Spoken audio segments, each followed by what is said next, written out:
మీరు యాక్సెప్ట్ చేస్తేనే అవమానాలు జరుగుతాయి. మిమ్మల్ని మీరు తగ్గించుకుంటేనే అవమానాలు జరుగుతాయి. నేను ఎప్పుడు మిమ్మల్ని తగ్గించమని నేను అడగట్లా. మనలో మన అనైక్యతే మిమ్మల్ని అవమానాలు గురి చేస్తుంది. ఉదాహరణకి మొన్న అంటే ఇప్పుడు కూడా మీరు సపోజ్ మనందరూ ఈ రూమ్లో కూర్చున్నాం, బయట వాడు వచ్చి దాడి చేయాలంటే ఈ రూమ్లో ఉన్నాడే తలుపు తీయాలి.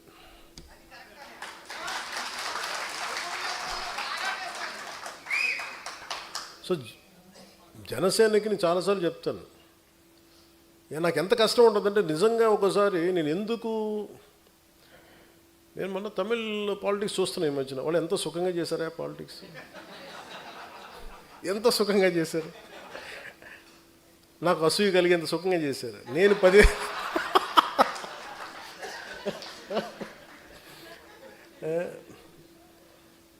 కటౌట్లు పెట్టుకుంటే గెలిచేశారు.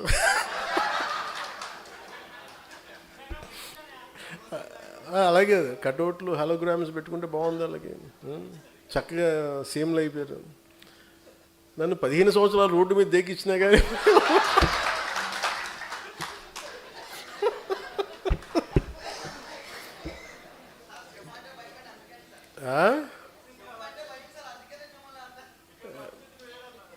సరదా తెలియదు. అంటే ఎందుకంటే నేను మానవత్వం గురించి ఆలోచించేవాడిని. హ్యుమానిటీ. ఒక మాట మాట్లాడాలంటే చాలా అవగాహన కావాలి. ఒక పార్టీ ఎందుకు ఇంత సంవత్సరాలు నలిగాను అంటే, ఒక పార్టీని నడపడం అంటే కొన్ని లక్షల మంది ఒక సమూహాన్ని ఒక ఏకతాటిపై నడిపించడం చాలా కష్టమైన పని. మన ఇంట్లో కుటుంబ సభ్యులనే మనందరం కలిసి ఏకతాటిపైన ఉన్నాం. అలాంటిది నేను ఎంత సాహసం చేశానంటే బయటికి వచ్చి ఒక పార్టీ పెట్టి ఏదో మార్చేద్దామనే ఒక పిచ్చి. అది చాలా ధైర్యాన్ని ఇచ్చింది.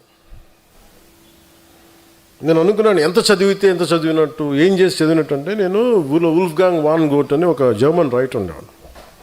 ఆయన చెప్పింది ఏంటంటే, నాకు ఆయన చెప్పిన కోట్ బాగా ఇష్టం. Boldness has magic and genius in it. అంటే ఒకసారి విపరీతంగా ఆలోచించేసి విపరీతంగా తెలివితేటలు చూపించేసి మొత్తం కొంచెం ఏమీ కాకుండా పోతాడు. ఒకసారి దూకేసాడు అనుకో, వాడు కొట్టేసాడు.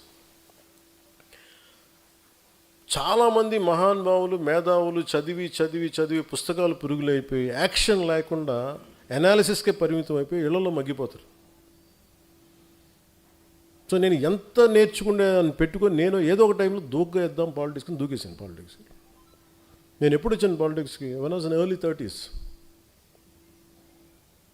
నాకు ఇప్పుడు అర్థమవుతుంది. నేను చాలా నేను అసలు అవగాహన లేకుండా ఏది కూర్చోబెట్టంటే అప్పటికే నేను చాలా ఏమంటుందని జీవితాన్ని చూసేసాను అనుకున్నాను. ఇప్పుడు అనుకుంటాను జీవితాన్ని చూసి పార్టీ పెట్టాను అనుకుంటాను. ఆ టైంలో 2007లో సిపిఎఫ్ పెట్టినప్పుడు same political commitment, same political ideology. అంటే ఈ దేశంలో సగటు మనిషి బలంగా ఉండాలి. ఈ దేశంలో సగటు మనిషి కష్టం వస్తే వాడు చెప్పుకోగలగాలి.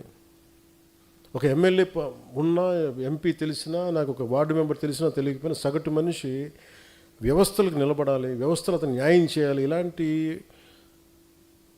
ఈరోజు చాలా ఏమైపోయిందంటే సహజంగా మనకు రావాల్సిన హక్కులు ఇచ్చేవాళ్ళు ఎవరు లేరు. మనకి తెచ్చుకోవాలి, ఇవన్నీ సాధించుకోవాలి, సాధించుకోవాలి. ఇలాంటి 100 సమస్యలు ఇవన్నీ కూర్చోబెట్టి నన్ను ఆలోచించి ప్రేరణ కలిగించి ఇక్కడ దాకా తీసుకొచ్చినాయి. నన్ను నువ్వు ముఖ్యమంత్రి అవ్వలేదు చావు కొట్టేశారు ఈ మధ్యన. అసలు మన సామాజిక పరిస్థితులు ఎలా ఉంటాయి చెప్పండి. అసలు ఉన్న స్టేటే ఒకటి, అది లింగ్విస్టిక్ స్టేట్ని అమరజీవి పొట్టి శ్రీరాములు గారు ఏర్పాటు చేస్తే తమిళనాడు నుంచి చిత్తకొట్టి పంపించారు. తెలంగాణకి ఏమో కనెక్ట్ అవ్వలేదు, విడిపోయాం. పోనీ తమిళనాడుతో కుదరలేదు, తెలంగాణతో కుదరలేదు, కనీసం ఆంధ్ర వాళ్ళతో కుదురుద్దా అంటే 3 క్యాపిటల్స్ అంటారు ఒకళ్ళు. పోనీ అది అయిపోయింది అనుకుంటే అంటే అంటే ఏకాభిప్రాయం లేదు ఇక్కడ. మరి ఇలాంటి పరిస్థితుల్లో నేను నా గురించి ఆలోచించుకుని నాకు అసలు నిజంగా నాకు సూపర్ స్టార్టమ్ నాకు ఈ రోజుకి నేను కూర్చోబెట్టి సినిమాలకు వెళ్ళిపోతే మళ్ళీ నాకు ఓజీలా కష్టపడితే ఓజీలాంటి సినిమాలు చేసుకోగలను. బట్ నాకు ఇష్టం సినిమాల కంటే కూడా జనం తాలూకు కష్టాలు, బాధలు, ఏడుపులు. గ్లోబల్ రికగ్నిషన్లు, గ్లోబల్ అవార్డులు ఎన్ని కొట్టినా కానీ ఒక ఊరు పేరు లేని ఒక గ్రామానికి 70 సంవత్సరాలు కరెంట్ లేని గ్రామానికి అధికారం వచ్చి కష్టపడి ఒక రోడ్డు వేస్తే అది ఒక ఆస్కార్ కొట్టినంత ఆనందం ఉంటుంది. డోలీల మోతకి గర్భిణీ స్త్రీలు నలిగిపోయి అలాంటి దాని వాళ్ళకి రోడ్లు వేస్తే అది గ్లోబల్ రికగ్నిషన్ వచ్చినంత ఉండదు. నేను ఇవి ఆశించాను. నేను చాలాసార్లు అడుగుతాను, ఎందుకు నేను అంత కుదించుకోవాల్సి వచ్చింది, పరిమితం చేసుకోవాల్సి వచ్చింది అంటే, నేను 2019లో 2014 నాకు అనుభవం లేదు. అంతకుముందే 2009లో ఒక బెటర్ ఎక్స్పీరియన్స్ ఉంది. This time I want to learn how to handle a party. I want to learn how to run a party. ఒక డాక్టర్ చదివి, ఎండి చదివి ఒక స్పెషలిస్ట్ అవ్వాలంటే 7 సంవత్సరాలు 8 సంవత్సరాలు చదవాలి. అలాంటిది ఒక పాలిటీషియన్ ఏమవ్వకుండా కూర్చోబెట్టి పార్టీ పెట్టి అయిపోద్ది ఎలా అని నాకు నేను నేర్చుకున్నాను. పాలిటిక్స్ నడపటం, వ్యవస్థ నడపటం, మనుషులు మాట్లాడటం, తిట్టించుకోవటం, ఎదురుదాడి ఎదురుకు కౌంటర్స్ ఇవ్వటం. నువ్వు వస్తే ఎంత చండాలంగా ఉంటుందంటే నీ ఇంట్లో ఆడబిడ్డలను కూడా మేము ఇంత నీచంగా మాట్లాడతాం. మన సంస్కారం వాళ్ళ మనుషులు ఎవరిని అనడానికి ఒప్పుకోదు. ఇవన్నీ తట్టుకొని ఇప్పుడు నన్ను తిడుతుంటే నా మైండ్ ఎట్లా అయిపోయిందంటే రాటు తెలిపోయింది. నాకు లోపల స్పందన పోయింది. నాకు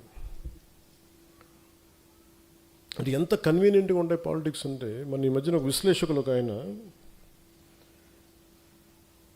నేను అమిత్ షా గారు మాట్లాడుకుంటున్నామంటే ఆయన పక్కనే ఉండి విన్నట్టుగా మాట్లాడారు. అంటే నాకు ఆయన అంటే చాలా గౌరవం, చాలా గౌరవం. ఎందుకంటే ఆయన ఇంట్లో పెళ్ళికి కూడా వెళ్ళాను నేను. ఓకే, ఎవరి అభిప్రాయాలు ఉండొచ్చు. నిజంగానే పాలసీ పరంగా మాట్లాడటం, విశ్లేషణ వేరు. హియర్సే అనేది విశ్లేషకులు మాట్లాడకూడదు. ఇప్పుడు పలానోళ్ళు చెప్పారు నాకు, అథారిటీ వాళ్ళు ఎవరు చెప్పలేరు. ఈ సభాముఖంగా నేను మీకు ఒకటి చెప్పదలుచుకున్నా, మనకి ఎక్కడ ఉంది పార్టీ నడపడానికి శక్తి? టీవీ ఛానల్స్ ఉన్నాయా మనకి? కనీసం మనకున్న సోషల్ మీడియా హ్యాండిల్స్ అన్నీ నాకు ఏదైనా కష్టం వస్తే అందరూ ఏకాభిప్రాయం మీద ఉంటారు.